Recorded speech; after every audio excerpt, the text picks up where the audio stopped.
Dios nos envió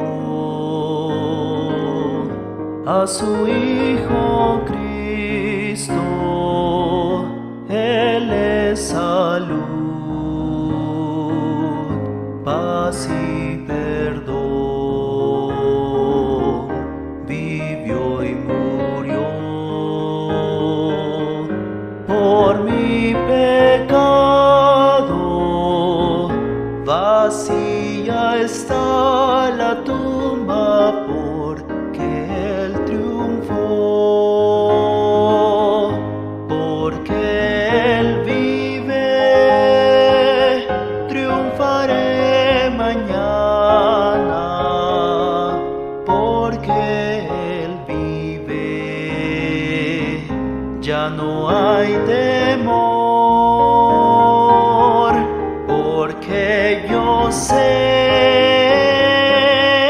que el futuro es suyo, la vida vale más y más solo por Él. Grato es tener a un tierno niño, tocar su piel, gozo nos da, pero es mejor la dulce calma que Cristo el Rey nos puede dar, pues vivo está.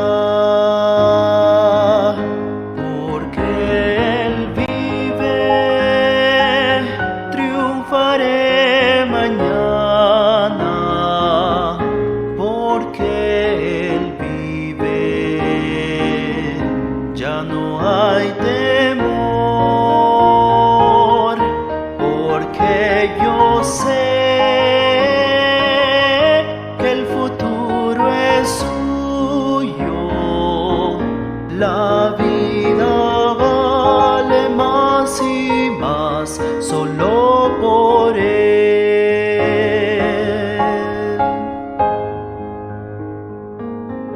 Yo sé que un día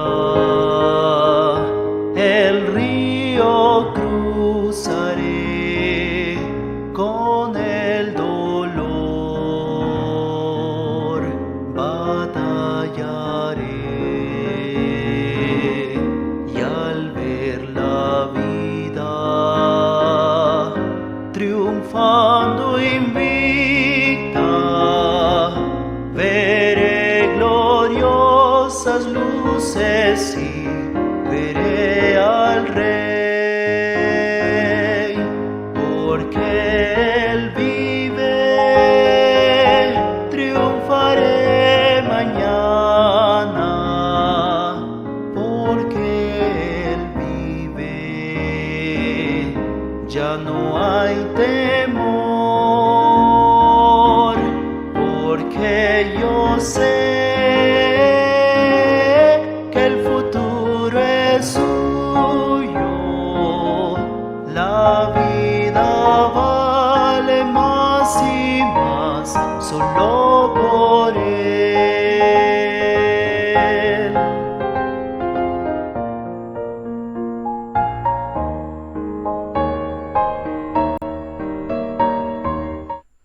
Muy buenas noches, queridos hermanos y hermanas. La paz y la gracia del Señor Jesucristo sea con cada uno de ustedes. Bienvenidos a este estudio donde continuaremos profundizando en el libro de los Hechos de los Apóstoles. Hoy estaremos repasando el capítulo 21 y 22 del libro de los Hechos. Así que tomemos nuestra Biblia, vamos a orar y nos preparamos para dar inicio a nuestra clase del día de hoy. Padre nuestro que estás en los cielos, queremos agradecerte por tu bondad y tu amor para con nosotros, Señor, por perdonar nuestros pecados y por permitirnos en esta noche de viernes continuar con el estudio de tu santa y bendita palabra, Señor. Rogamos para que el Espíritu Santo nos conduzca por medio de la palabra a toda verdad, fortalezca nuestra fe y nos impulse a vivir una vida cristiana efectiva. Por Jesucristo nuestro Señor. Amén. Muy bien, hermanos, vamos entonces a prepararnos para comenzar con nuestro estudio el día de hoy. El capítulo 21 comienza, ustedes lo pueden ver en los primeros versículos, con ese viaje que emprende Pablo y sus compañeros hacia Jerusalén. Ya Pablo se había despedido de los ancianos de Éfeso, ustedes recuerdan, y por supuesto lo que nos dice el capítulo 20, versículos 37 y 38, es que ellos lloraron, lo besaron, porque Pablo les dijo que no lo verían más.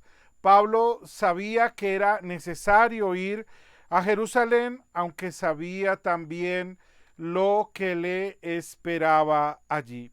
Entonces Pablo inicia el viaje y de acuerdo a lo que nos dice capítulo 21, versículo 1, dice: después de despedirnos de ellos, zarpamos y nos fuimos directamente a Cos y al día siguiente a Rodas y de allí continuamos a Patara.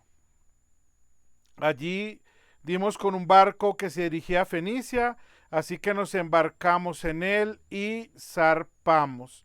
Del lado izquierdo pudimos ver a Chipre, pero seguimos navegando hacia Siria y arribamos a Tiro porque el barco tenía que descargar allí. Entonces, solamente Lucas está relatando cómo fue ese viaje. Recuerden que geográficamente es bueno también ubicarnos en la Biblia, ¿verdad? La ubicación geográfica nos ayuda mucho. Muchas Biblias, esta que tengo a mi mano, así lo tiene varios mapas, algunos a color, otros a blanco y negro, en fin, esos mapas a veces nos son útiles para entender todo esto, porque a veces nos hablan de ciudades, del mar, de la costa, de uno y otro lugar, y pensamos, bueno, ¿dónde es eso? ¿Era cerca? ¿Era lejos? Entonces cuando vamos a los mapas, por ejemplo, creo que esta Biblia debe tener, por lo menos la mayoría sí lo tienen, el mapa de los viajes de Pablo, ¿no? Sí, efectivamente aquí están los viajes, tres viajes de Pablo y el viaje a Roma, que es lo que vamos a estar estudiando, si el Señor lo permite, a partir del próximo viernes. Entonces allí aparece en este mapa el mar Mediterráneo, vemos esas ciudades que él visita: Corinto, Atena, Berea, Tesalónica, Filipos, Éfeso, Rodas, ¿cierto? Antioquía, Cesarea, Jerusalén, y bueno, todas estas ciudades que aparecen allí, aún en el tercer viaje misionero. Si usted tiene un mapa, puede ver que está la ruta donde él vemos que parten de Mileto, de Cos, de Rodas, y de allí se van hasta Tiro, como acabamos de leer. Entonces estos mapas, bueno, este está a blanco y negro, pero aquí están los viajes de Pablo, ¿cierto? Entonces hay como un croquis que nos ubica para decir, bueno, Pablo fue allá, y con eso nos es más fácil también entender los detalles de lo que la palabra nos está diciendo. Entonces quiero animarlos a eso porque nos puede ayudar mucho la ubicación geográfica de la Biblia. Para mí fue muy importante, recuerdo hace ya unos 15 años atrás, que tuve la oportunidad de enseñar un curso en un instituto bíblico, Y recuerdo que el primer curso que di fue sobre geografía bíblica. Yo no sabía mucho, aunque en el seminario había aprendido varias cosas, pero cuando comencé a leer, a mirar mapas, a comparar y a ver toda la historia de la Biblia geográficamente, la verdad me enamoré más de la palabra. Y por supuesto ver todos esos lugares, el relieve, aún los mares, los ríos, todas estas cosas son significativas para la interpretación de la palabra del Señor. Entonces, es por esa razón, perdón, que Lucas, por inspiración del Espíritu Santo, menciona estos lugares hasta que llegan entonces a Tiro, y allí, como se encontraron con los discípulos, se quedaron 7 días, aunque estos discípulos los exhortaron a que Pablo no fuera a Jerusalén. Sin embargo, Pablo prosigue el viaje, y de acuerdo a lo que nos dice el versículo 5, entonces ellos fueron hasta la playa y se arrodillaron y oraron allí. Este detalle es bastante importante porque una y otra vez el libro de los Hechos nos habla de una iglesia eficaz, una iglesia que se reúne en cualquier lugar, una iglesia dinámica, una iglesia diríamos simple, pero no simple porque carezca de valor, sino porque es una iglesia que está dinámica, que se está moviendo, siempre guiada por el Espíritu que la conduce, y cualquier lugar se convierte en un lugar de culto.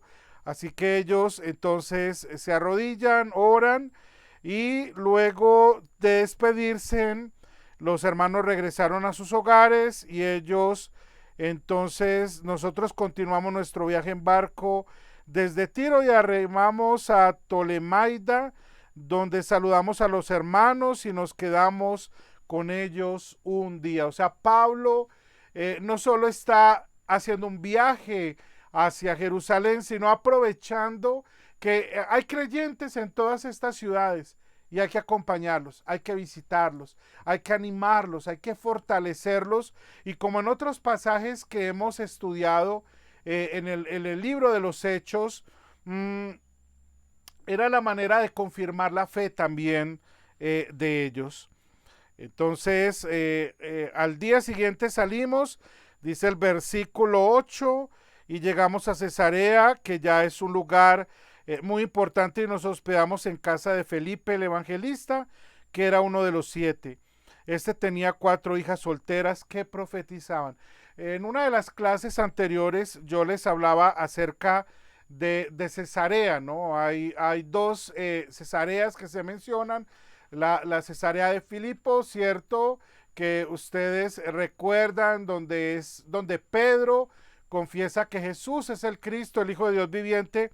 Pero aquí hace una mención específica a la Cesarea Marítima, como era llamado. Era una ciudad muy hermosa, de acuerdo a la arqueología y a los historiadores. Nos dicen que era una ciudad hecha de una manera muy especial, y se convirtió en el centro cultural de aquel entonces. Era una ciudad bastante importante, comercial, además que era un lugar donde el procurador romano solía estar, ¿no? Porque había un palacio precisamente en Cesarea, y entonces allí estaba el gobernador romano, que era encomendado para esa región. En esa ciudad vivía Felipe el evangelista, que era uno de los 7. Ahora, ¿a qué se refiere Lucas cuando nos dice que Felipe el evangelista, que era uno de los 7? Recuerdan que en el capítulo 6 vimos que fueron nombrados 7 diáconos, ¿no? Él era uno de ellos. Entonces, Felipe era un diácono, pero aquí también se le llama evangelista. ¿Por qué? Ustedes recuerdan lo que Felipe, el Espíritu Santo hace por medio de Felipe, ¿no?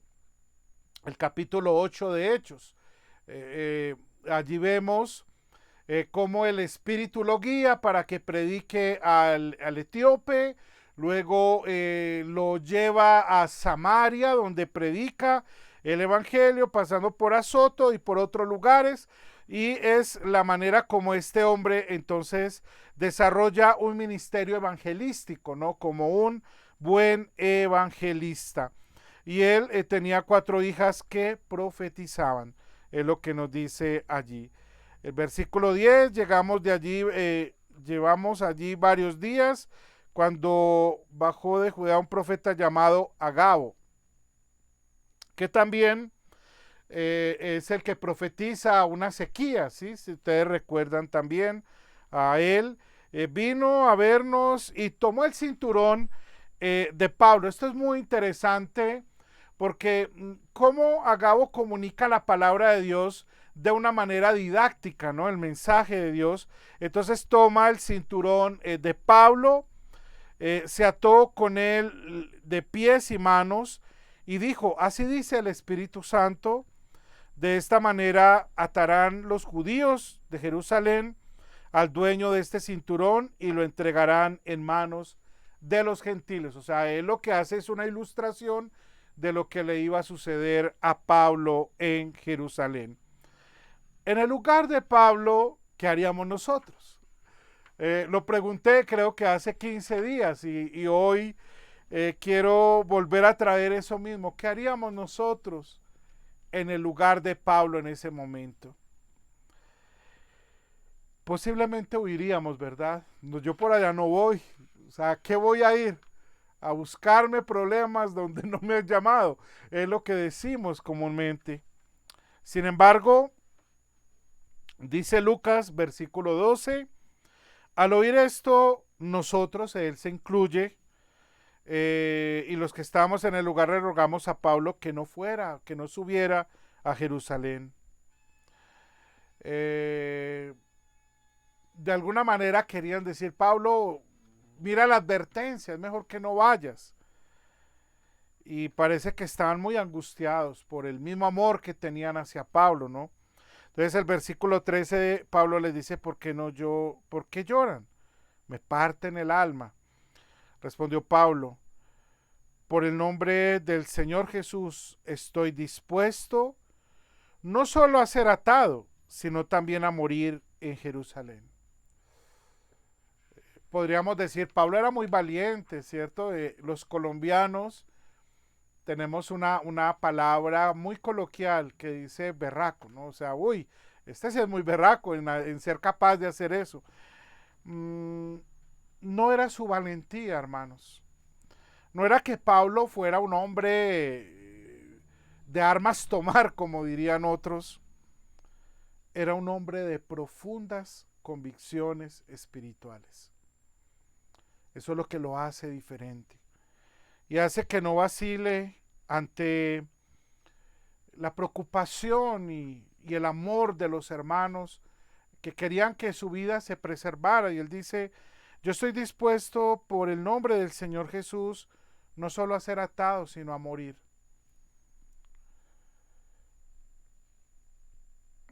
Como no se dejaba convencer, dice Lucas en el versículo 14, y exclamamos, o sea, ellos desistieron y exclamaron, que se haga la voluntad del Señor. De alguna manera afirman que solo Dios es el único que puede hacer las cosas. Versículo 14, que se haga la voluntad del Señor. Y eso es muy importante. Y entonces ellos hicieron los preparativos para ir a Jerusalén. Y ahora el versículo 17, Pablo llega a Jerusalén. Y cuando ellos llegan a Jerusalén, ellos son recibidos calurosamente, ¿cierto? Con mucho amor por la iglesia, ¿no? Los hermanos nos recibieron con mucho gozo, dice la Reina Valera contemporánea. Al día siguiente entramos con Pablo a casa de Jacobo. Allí estaban reunidos todos los ancianos. Recuerden que Jacobo era el líder de la iglesia de Jerusalén, y ya cuando hemos hablado de ancianos estamos hablando de ese cuerpo pastoral, ¿no? De aquellos que tenían la función de gobernar, de dirigir, de la iglesia, ¿no? Los presbíteros, como es llamado en el término original del griego. Entonces él allí en la casa de Jacobo, del líder de la iglesia de Jerusalén, allí están también los ancianos, y entonces el versículo 19 dice que Pablo le relató detalladamente lo que Dios había hecho entre los gentiles por medio de su ministerio. Y él les cuenta todo lo que Dios hace, y esto es un gran consuelo y una gran bendición para los cristianos al saber todo lo que Dios ha hecho por los gentiles, es decir, el resultado de la predicación del evangelio en los viajes misioneros de Pablo. Sin embargo, persistía la tensión por el cumplimiento de la ley. Realmente ese es el punto que hay fricción entre los judíos y los cristianos, ¿no? Allí hay una tensión constante por el cumplimiento de la ley, y eso es lo que nos van a decir los versículos siguientes, es cierto. Y entonces Pablo después decide ir al templo después de esos 7 días, que era para llevar la ofrenda por el voto de rasurarse la cabeza, ¿no? Que ya lo vimos la vez pasada. Y entonces cuando Pablo fue y estaba allí, dice que llegaron unos que alborotaron, o sea, parece que eran, o sea, pensaríamos que era un grupo de alborotadores que comenzaron desde muy temprano a perseguir a Pablo. Desde prácticamente el primer viaje misionero hemos visto estos alborotadores que van a Tesalónica, a Éfeso, a un lado y a otro, siempre alborotando la multitud en contra de Pablo. Y entonces ellos alborotaron a la gente del lugar diciendo que este hombre era alguien que estaba profanando también las tradiciones de los judíos. Y el versículo 30 nos dice: toda la ciudad se alborotó, la gente se precipitó en masa, agarró a Pablo y lo sacó del templo a rastras, e inmediatamente se cerraron las puertas. Estaban por matarlo. Era lo que ellos iban a hacer, como un linchamiento, ¿no? Diríamos hoy en día. Pero como le fue informado al comandante del batallón romano, digamos, que estaba allí, que la ciudad estaba amotinada, entonces enseguida él toma las tropas y inmediatamente rodean, digamos, la ciudad, y los soldados entonces rescatan a Pablo, ¿no? O sea, de que en ese momento fuera linchado. El comandante se abrió paso, dice el versículo 33, y ordenó que lo sujetaran con 2 cadenas. Luego preguntó qué era lo que había hecho, pero como cada uno decía su versión, porque recuerden que cuando hay un amotinamiento de esta manera, como sucede en lo que acabamos de ver, no hay una razón de peso. O sea, no es que todos unánimes dijeron Pablo es un blasfemo porque ha quebrantado la ley en este y este punto, entonces merece morir. No, ellos ni sabían lo que hacían, ¿no? Muy parecido a lo que pasó en el juicio de nuestro Señor. Y ese es el problema de la masa, ¿no? Cuando la masa se alborota, no hay un control porque la gente simplemente está ardiendo por algo que ni entienden. Y eso aún en la época actual, en todo el mundo y en nuestro país y en todas las naciones sucede de igual manera, ¿no? Como más guiados por el sentimiento y la emoción que por realmente el raciocinio de lo que esté sucediendo allí. Entonces ellos querían era matarlo.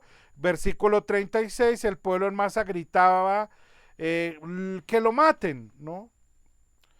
Y entonces a Pablo lo llevan al cuartel y en las gradas Pablo se dirige a la multitud, ¿no?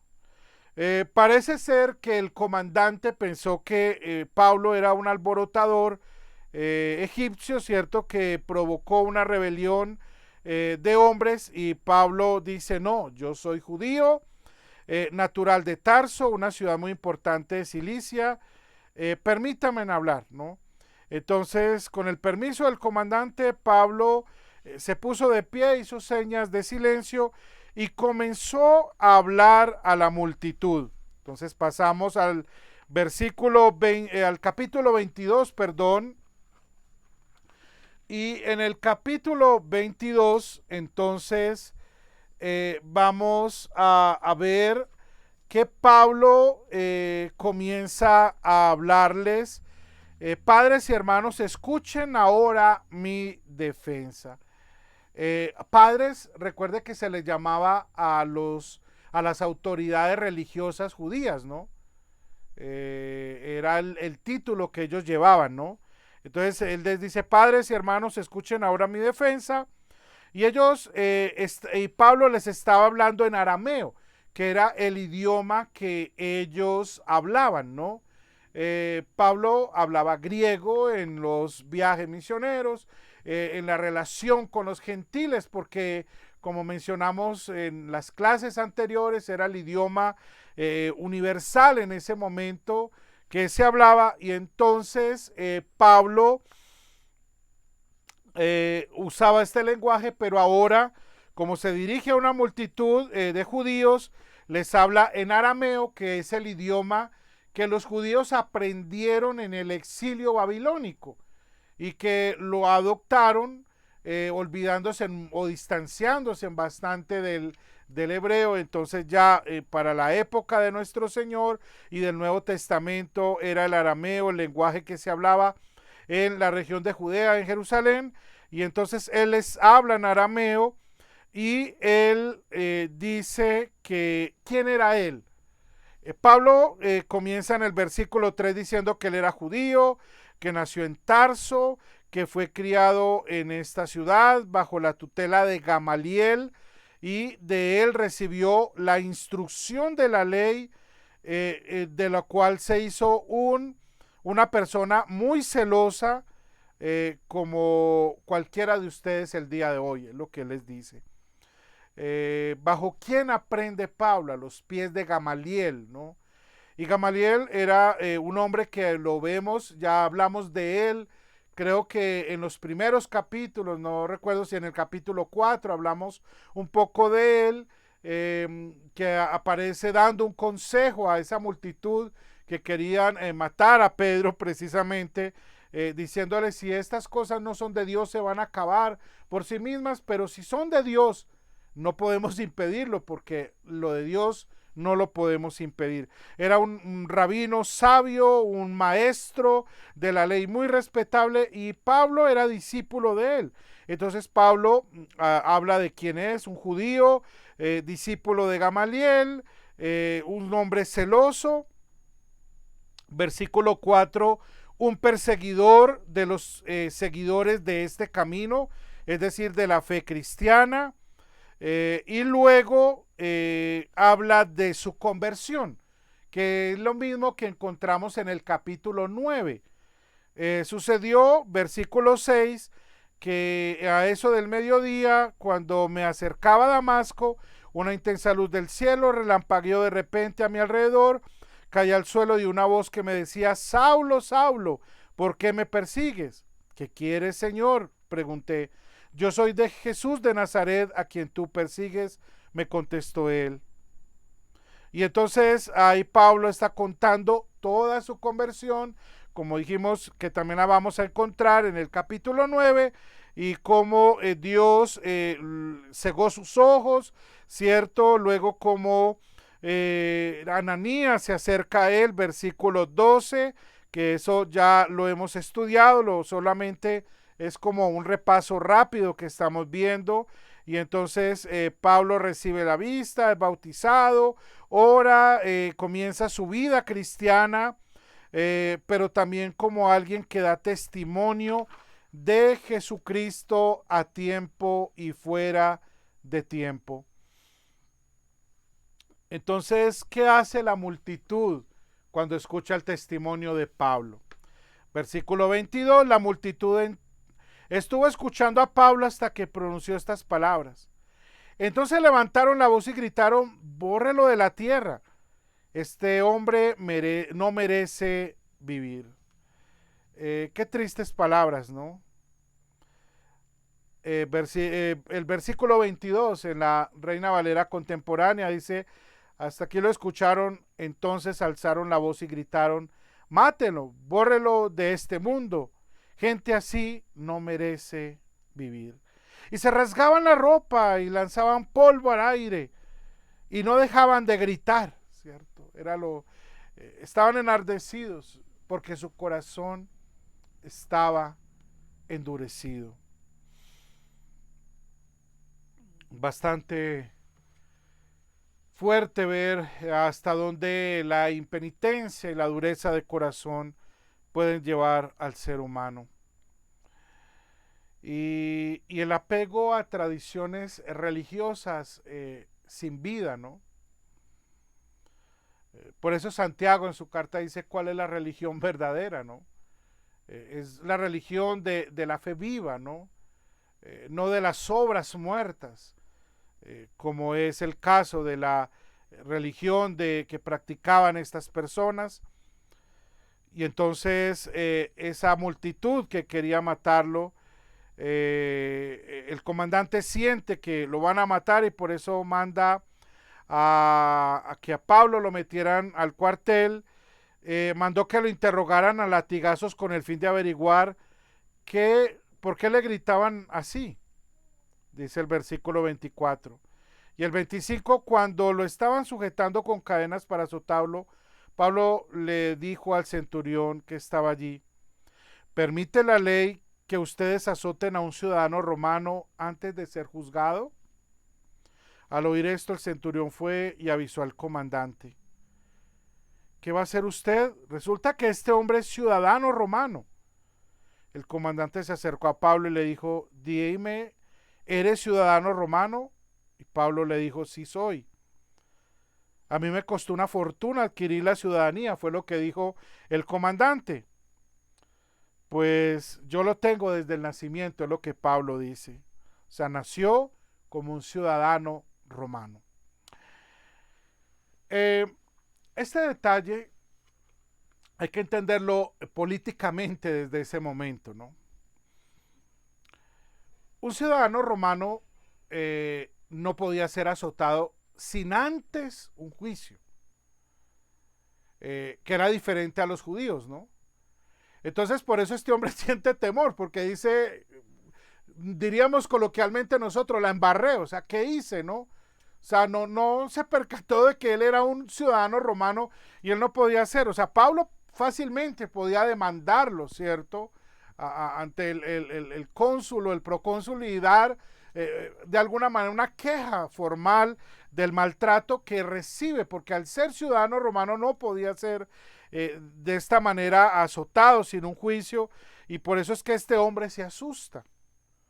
Entonces, ahora vamos a ver de aquí en adelante, porque ya el tiempo se nos ha comenzado a acabar, que ellos, si bien los romanos permiten que los judíos hagan un juicio contra Pablo, ellos le dan una protección legal, digámoslo así, en términos jurídicos, ¿no? Para que no mataran a Pablo, ¿cierto? O sea, que Pablo pudiera tener todo el juicio como mandaba la legislación romana, ¿cierto? Ya no era la judía, por los judíos lo hubieran matado desde el momento en que se amotinaron en la ciudad, en el templo y lo querían matar, desde ese momento.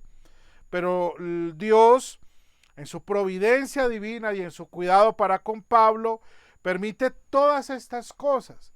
Quizás Pablo vio algo desde niño natural, el ser un ciudadano romano, pero Dios tenía todo esto preparado para que Pablo pudiera dar testimonio en Roma del Evangelio.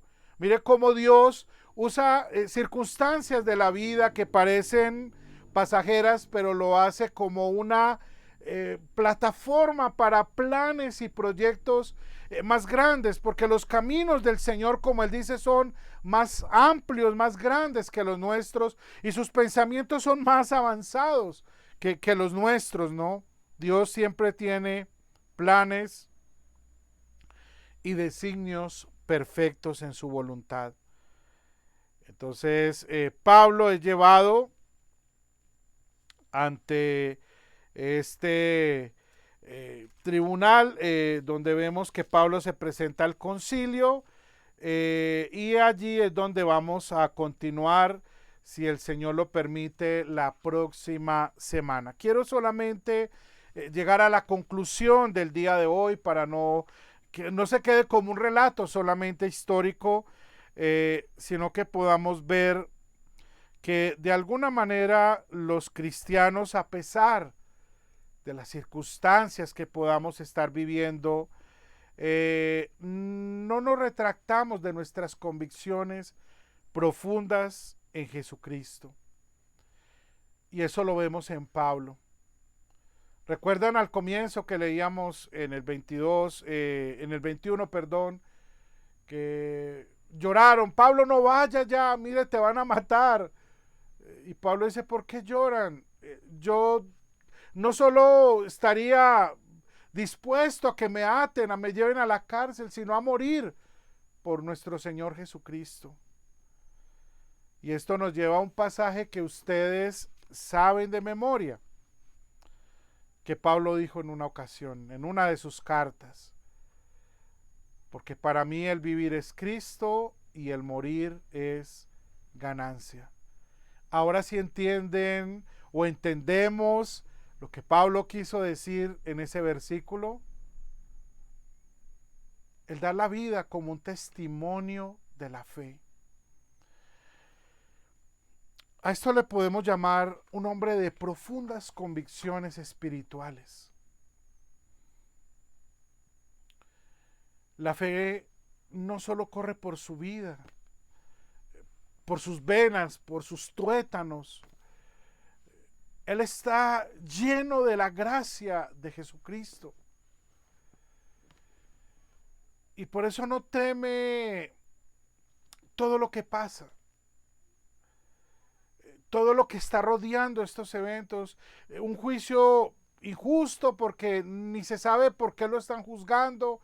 Lo acusan de blasfemar, lo acusan de querer destruir el templo, de una y otra cosa. Muy parecido al juicio del Señor, ¿verdad? ¿Recuerdan? Que por esas razones que ni Herodes ni Pilato dijeron, pero este hombre, ¿para qué lo traen acá? No entendemos. Y algo un poco parecido ocurre con Pablo también. Eso lo vamos a estar viendo. Y esta es la plataforma que Dios usa para que Pablo vaya a Roma a predicar el Evangelio. A los que amamos a Dios, dice Romanos 8:28, todas las cosas nos ayudan para bien. Esto es, aquellos que de acuerdo a su propósito son llamados. Hermanos, Dios usa lo malo para su bien. Lo que parece frustrante, lo usa como una plataforma para cumplir los designios de su voluntad. Ese es nuestro Dios y Él nos guiará siempre. Ahora pidámosle al Señor que nos dé unas profundas convicciones como las que tenía Pablo, para testificar de Él sin temor alguno. Amén. Señor, gracias por tu palabra que hemos podido estudiar en esta noche, y te rogamos, Señor, para que tú nos des esas convicciones profundas, al igual que Pablo, que en los momentos de temor, de confrontación, de duda, de prueba, podamos estar profundamente convencidos de que tú estás controlando, dirigiendo nuestras vidas y que querramos vivir siempre para dar testimonio de las verdades de aquel que nos llamó de las tinieblas a su luz admirable. Esto lo pedimos por Jesucristo nuestro Señor. Amén. Muy bien, hermanos, gracias por la compañía en la noche de hoy. Ha sido una bendición continuar este estudio de la palabra. Recuerden que el próximo viernes, si el Señor lo permite, vamos a comenzar el capítulo 23. Ya estamos prontos a terminar este estudio, así que si usted ha estado desde el comienzo o en la mayoría de las clases, no pierda esta oportunidad. También le invito para que durante la semana usted pueda repasar los versículos, los capítulos que hemos leído. De esta manera podemos profundizar más. Recuerde usar los mapas. Hay muchas ayudas que a veces la Biblia trae, las concordancias que nos pueden ayudar también mucho para facilitar el estudio y la profundización de la palabra del Señor. Que el Señor los bendiga, los guarde, haga el Señor resplandecer su rostro sobre ustedes, tenga misericordia y les conceda la paz. Una feliz noche para todos. Dios les bendiga en Cristo Jesús.